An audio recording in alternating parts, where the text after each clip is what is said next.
Hello, and welcome to Multifamily's training on the Section 8 Renewal Policy Guide. I'm Stan Houle in the Office of Asset Management and Portfolio Oversight. For the next hour or so, I'll be covering a lot of material on renewing the Section 8 or Project-Based Rental Assistance, otherwise known as PBRA, contracts. I'm going to talk about cross-cutting issues and specific issues related to each option. I'm also going to respond to a few questions we have received recently about provisions in the guide. We're going to cover a lot of material in the next hour, but I'd like for you to take away 3 ideas from this session. You and the contract administrator should be familiar with the original term contract and the MARA renewal contract. You should know which option the contract is renewed under now. Last, you should have a better understanding of the relationship between Option 1, Option 2, and the capital repairs program. It's in Chapter 15. Before we get into the option renewals, I want to highlight some of the material in Chapter 2, specifically rent adjustments and adjustments for the Reserve for Replacement account, or R4R. Now, most projects' rents are adjusted annually by either an operating cost adjustment factor, short name is OCAF, or a budget-based rent adjustment, BBRA. The department issues the OCAFs each year close to October, and they are effective February the 11th of the next year. Most OCAF rent adjustments are now made electronically through the auto OCAF process. We are revising Chapter 7. It's now called Chapter 2.06. Be looking for it in the near future. In the meantime, remember that we no longer include a 2% contingency reserve for projects owned by nonprofits and those projects once owned by nonprofits, but which have been sold to limited dividend partnerships. In addition, the budget must reflect the project's current debt service, and current debt service is that which will take effect when a new loan closes if the refinance is part of the transaction. Last, we allow debt service coverage but limit the debt service coverage to 1.2.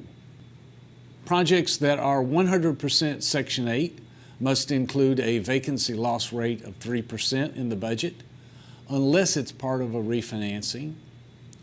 And there's specific guidance for small and partially assisted projects in Section 2-15 for specific information on vacancy rates. Some of this information is new as of July 2017. Fees that must be paid for tax credit projects can also be included in the budget.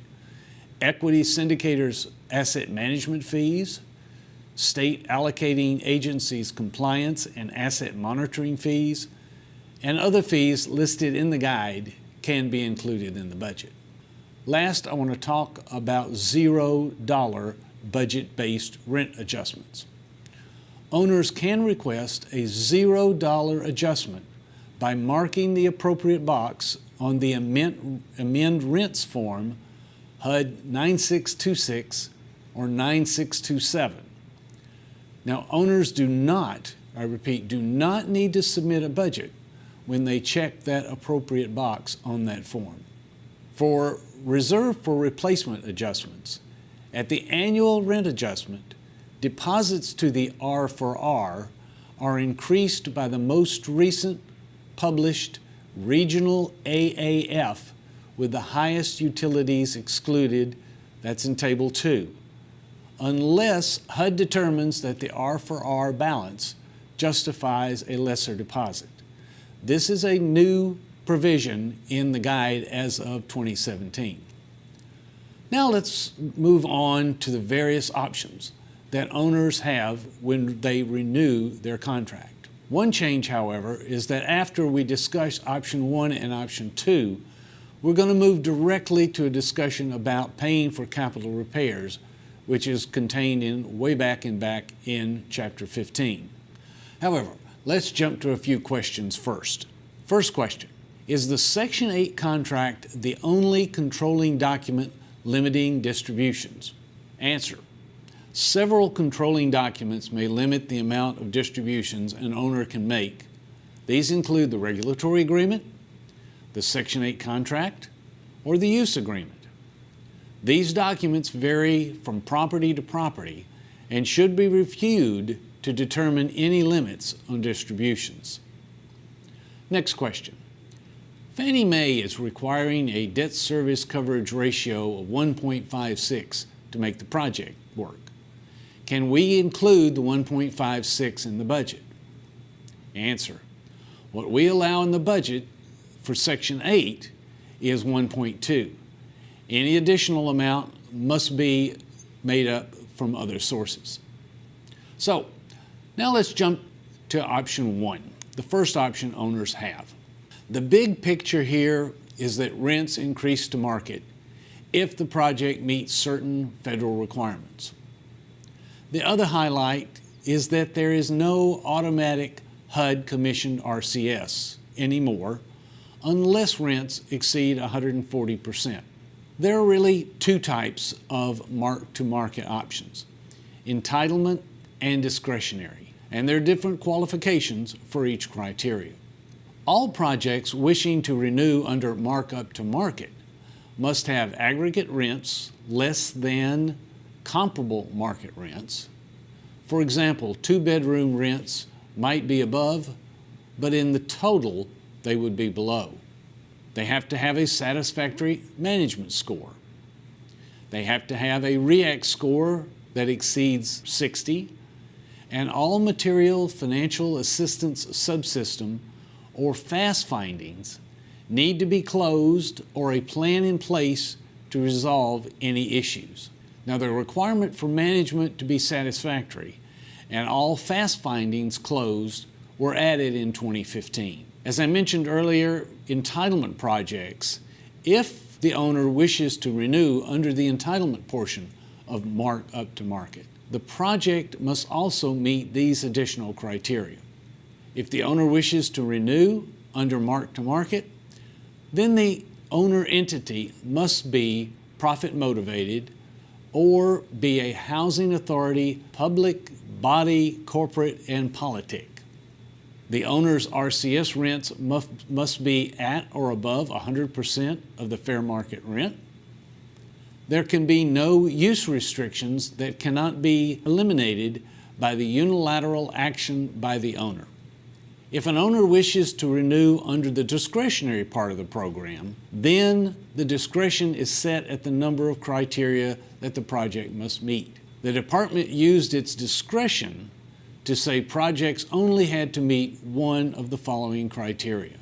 Either the project is serving a vulnerable population, be in an area with low vacancy rates, or have community support. Recent has been defined as 5 years. If one criteria is met, the project qualifies. Some of the attractive features of renewing under option 1B include nonprofits can participate in 1B. The owner's rent comp study does not have to show that rents are at or above 100% of the fair market rents. And rents are not limited to 150% of the fair market rent. Let's jump to a few questions on option 1, mark up to market. Is a letter from the city describing the project's significance to the community no longer accepted when evaluating whether a project qualifies for 1B? Answer, correct. A letter from the city without some type of financial investment is not an acceptable form of community support. Question. A housing authority occupying the status of a public body, corporate and politic under state legislation, must the owner submit legal counsel's written verification with their option 1 renewal packet to show eligibility? The short answer is yes, they do. Now, let's move on to option 2, renewal of contracts with rents at or below market. If a project has rents below market but cannot or does not qualify under option 1, then they have the ability to renew that contract under option 2.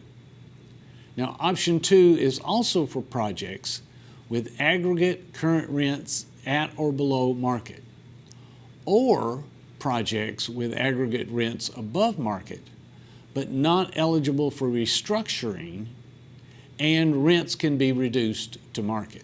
For option 2, rents do not automatically increase to market. Rents are adjusted in one of two ways. They're adjusted either by taking the current rents and multiplying them times the OCAF, or based on a budget subject to a market limitation. That's about all of the major issues in option 2. So let's jump to a few questions. We just received a rent comparability study that requires rents to go down in the 5th year of a 20-year option 2 contract. We're going to send them to recap for restructuring. Answer: at the 5th year, rents are reduced to market. However, there is no requirement to send them to recap unless the owner requests them to be sent. Question: I just received my rent comparability study. It shows that the rents for my 2-bedroom units are above market, but the aggregate rents for the project are below market. Do I still qualify for option 2? Answer: yes. If the aggregate rents are below market, the project qualifies for option 2. We've discussed renewing under option 1 or option 2 without including a transaction where major repairs are planned. Now let's turn to how Section 8 can provide the cash flow to provide for major repairs to the project. Some call this section preservation, some call it Chapter 15, but we're going to refer to it as capital repairs.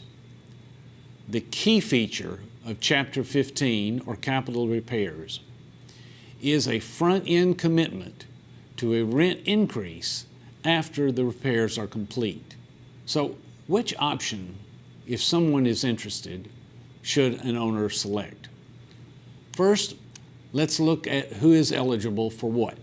For-profits are treated differently whether they are the owner or the purchaser in this type of transaction. For-profit owners can renew under option 1 or 2, and the for-profit can renew either under option 1A or B.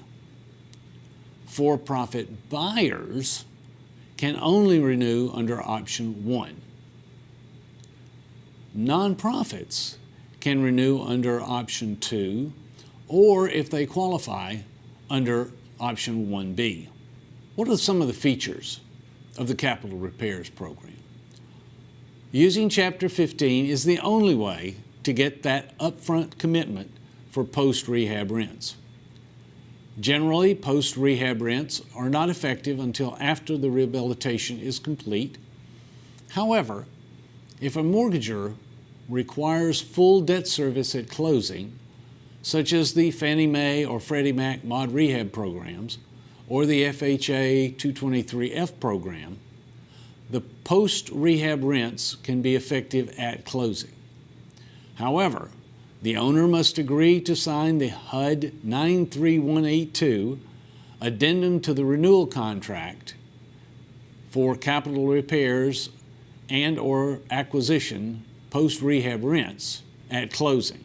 Unsubsidized tenant rents can increase by no more than 10% as part of this transaction. What are some of the features of this type of program? Appraisers no longer have to lower the rents in the rent comparability study by any use restriction.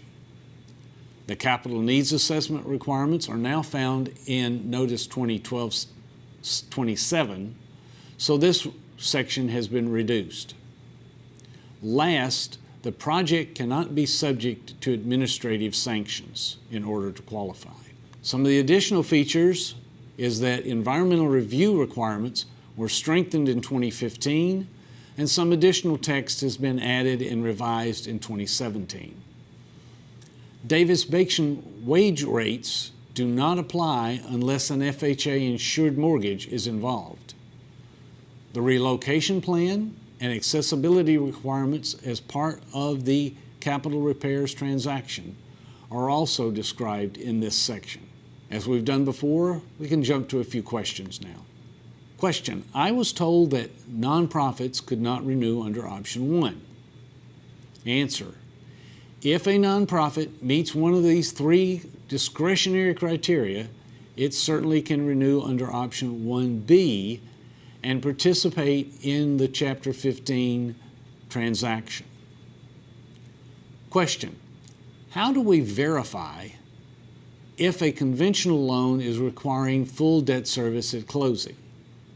Answer: you can require that the conventional lender provide written confirmation that the loan requires full debt service at closing. Question: who is supposed to review the owner's rent comp study that's associated with a Chapter 15 transaction? HUD staff.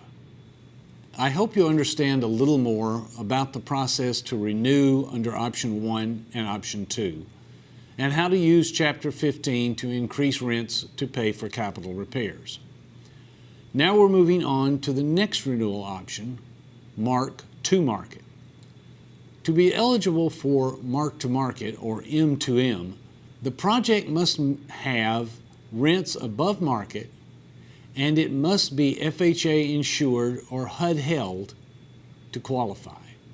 Now, we're not going into a lot of details in this session, as the details are in the recap instructions. But we need to discuss subsequent renewals of projects that have been brought through mark-to-market. First of all, let's jump into the types of contracts that are in mark-to-market. There are 3 types associated with mark-to-market. One is the mark-to-market contract for mark-to-market full transactions. Second is the basic contract for mark-to-market light transactions. And last, there are these things called watch list contracts. Again, I'm not going to get into a lot of detail on each of these, but I do want to highlight some of the issues related to renewal of those contracts.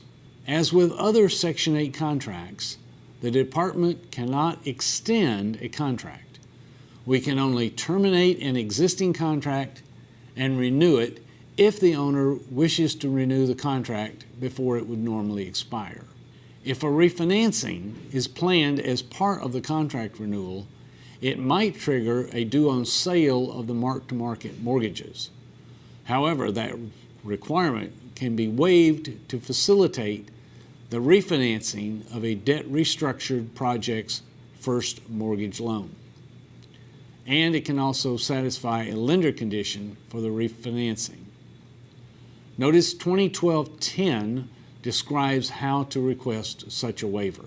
A new feature for 2017 is that no RCS is required at renewal of a mark-to-market project. Subsequent renewals. For mark-to-market full contracts, we can only terminate the contract early and renew it for the remaining life of the use agreement, which is the balance of the 30 years. However, for most mark-to-market contracts, the owner can request that the use agreement be extended so that it terminates when the new contract ends. Mark-to-market exception rent projects, 515G, cannot be renewed for a term that extends beyond the term of the original use agreement, 30 years. Now, after 30 years, any mark-to-market project can renew under any option that it qualifies for, with the exception for certain transactions with qualified nonprofits which extend beyond 30 years. Some of the questions related to mark-to-market. Question: an owner with a light contract must renew under mark-to-market. Answer: a light contract is a basic contract and does not have a use agreement. At its expiration, it can be renewed under any option for which it qualifies. Question: are owners with watchlist contracts required to submit monthly accounting reports for the entire term of the contract? Answer: yes. Question: I'm confused. Can you extend a mark-to-market use agreement or not? A mark-to-market use agreement can be extended for a preservation transaction if it's not a mark-to-market exception project. If it's an exception project, the use agreement can run only for 30 years. That's a short tour of option 3, so let's now move on to option 4, exception rents. This renewal option is for projects that have rents above market, but MARA allows them to retain the above market rents. There are 2 terms that we need to highlight for option 4. One is not eligible, and the other is exempt. We use the term not eligible for those projects that cannot have their FHA mortgages restructured. First are those projects that do not have an FHA insured or HUD held mortgage, or they have FHA insured or HUD held mortgage, but the rents at the project are below market. The second term we use is exempt. These are used when we talk about projects that have state or local government financing, or 2028 or 515.8 projects, or 202 projects that are refinancing for the first time, or last single room occupancy projects. If an owner is claiming exemption because of state and local financing, however, and it is FHA insured, the transaction still must be sent to recap for review prior to renewal. To set rents at contract renewal, we use what we call the lesser of test: current times OCAF or a budget-based rent adjustment. If the budget does not support the current rents at the project, then rents may go down. Remember 3 items here. 1, no RCS is required at contract renewal, unlike other options. The owner cannot submit a zero budget at the time of renewal of option 4. And if there is a refinancing as part of this renewal, everyone must include the new debt service in the budget request. At the time of the annual rent adjustment, rents can be adjusted by either the OCAF or, subject to HUD's approval, a budget. Now, we still require a rent comparability study to be submitted if an owner seeks a budget-based rent adjustment at the time of the amend rents. There is no market reset for these projects in years 5, 10, and 15 in a 20-year contract. For 202 refis, if a 202 has refied once, it maintains its exemption. If the project is refinanced a second time using conventional financing, then it becomes not eligible for restructuring because it does not have FHA financing. Now let's jump to a few questions on option 4. An owner wants to renew his option 4 contract and does not want a rent increase, so he submits a zero budget. Is that allowed? No. The owner must submit a realistic budget because current rents may exceed what's justified by that budget, and rents would need to go down. Question: I'm renewing my option 4 contract and my PBCA is demanding a rent comp study. I don't think I need to provide one, do I? Answer: the only reason you would need to provide a rent comp study at renewal of an option 4 contract would be if your project is FHA financed and you are attempting to show that rents are below market. Otherwise, no rent comp study is needed. For option 5, there are two types of projects included in this option: portfolio re-engineering demonstration projects and preservation projects. Both types of projects have use agreements, and these can be extended just like mark-to-market. For rent adjustments for these types of projects, usually for demos, there's an OCAF in years 2 through 5 and a market test in year 6. If the contract is for more than 5 years, then the project is subject to a 5th-year adjustment in accordance with the provisions of the contract. Preservation projects are those projects that were renewed under 2 statutes that predated MARA, either under the Emergency Low-Income Housing Preservation Act of 1987, otherwise known as ELIPA, or sometimes referred to as a Title II project, or the Low-Income Housing Preservation and Resident Homeownership Act of 1990, or LIPRA, which is also referred to as a Title VI project. There are no new preservation or demo projects being made. Preservation projects. These projects can only be renewed under option 5 until the end of their use agreement. For these projects, the plan of action provides instructions on rent adjustments not found in other renewal options. The plan of action may allow for a budget-based rent increase, an AAF, or an OCAF rent adjustment. So each one needs to be checked carefully. If there are conflicts between the POA and the recorded use agreement, the use agreement prevails. Let's look at a few questions on demo projects. Question: I thought demo projects were the same as mark-to-market projects, and there were no rent comp studies and market adjustments allowed. Answer: the contract used for the demo projects is the basic multi-year contract, which requires a market rent determination every 5 years. Question: my option 5 owner submitted a budget to obtain a rent increase. Is that allowed? If the project has a preservation contract that allows a budget-based rent adjustment, then yes, subject to review and approval by HUD.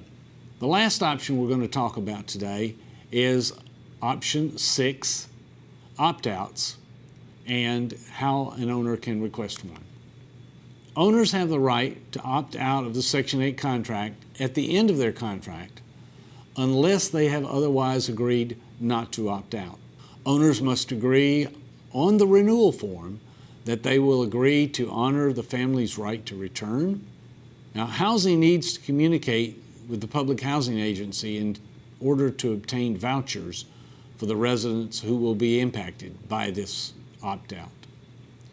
There are now provisions for transferring the budget authority under that project to another under Section 8BB and Housing Notice 2015-3.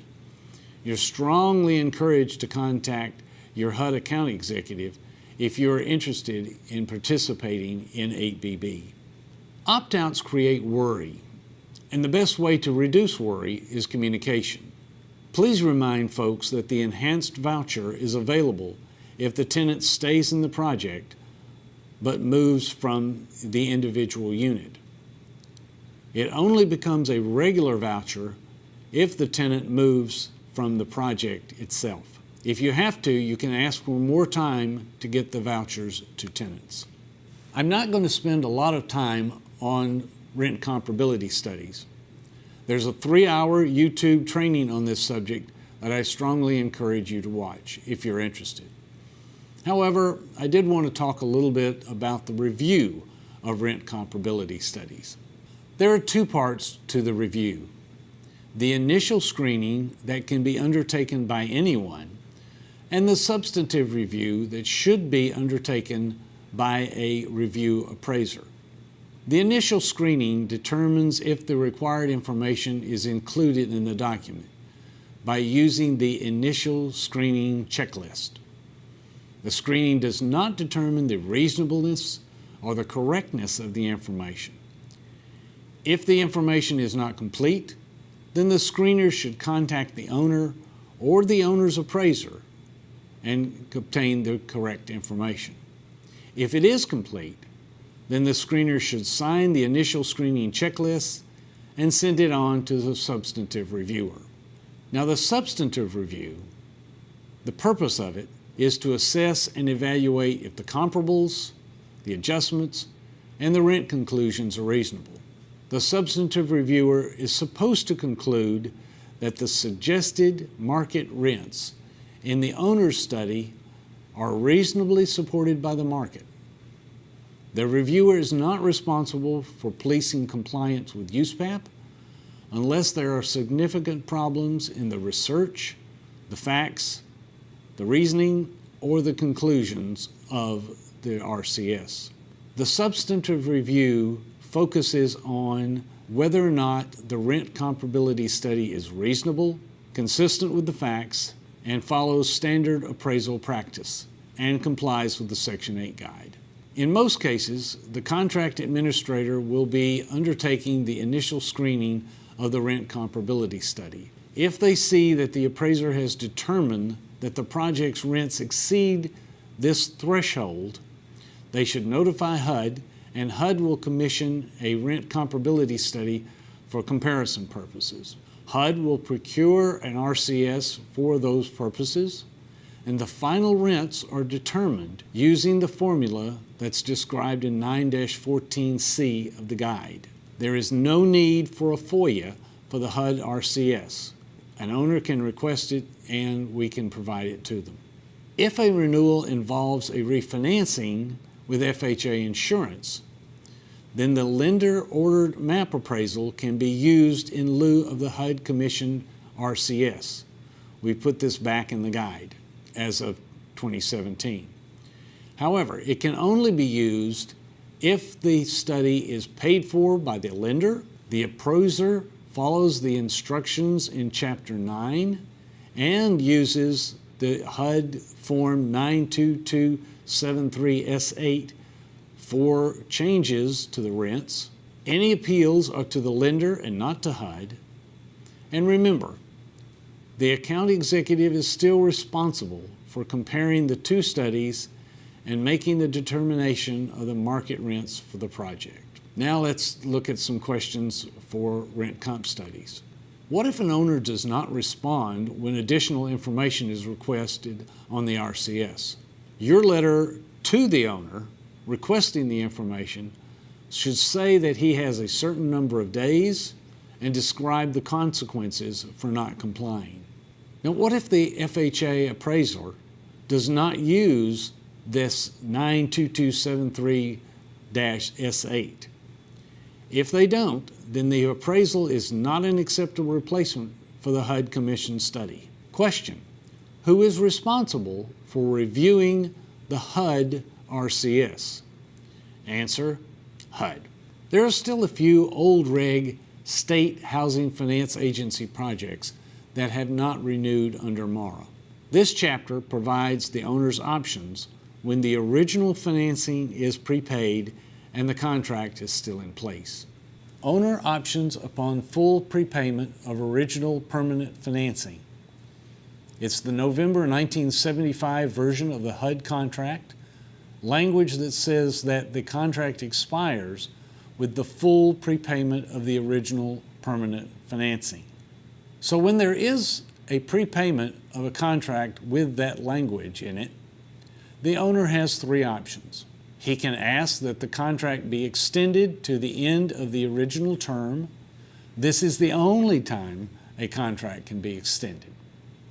He can renew under MARA, or he can opt out, provided he is given the 1-year notice to the tenants.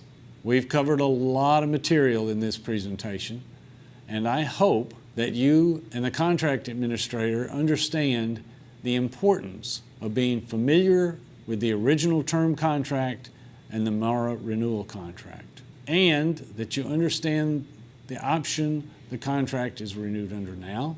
I also hope that you have a better understanding between the relationship between option 1 and 2, and the Capital Repairs Program in Chapter 15. Thank you for your attention. Remember, we also have a series of YouTube presentations on preparing and reviewing rent comparability studies, which I hope you will take the time to view.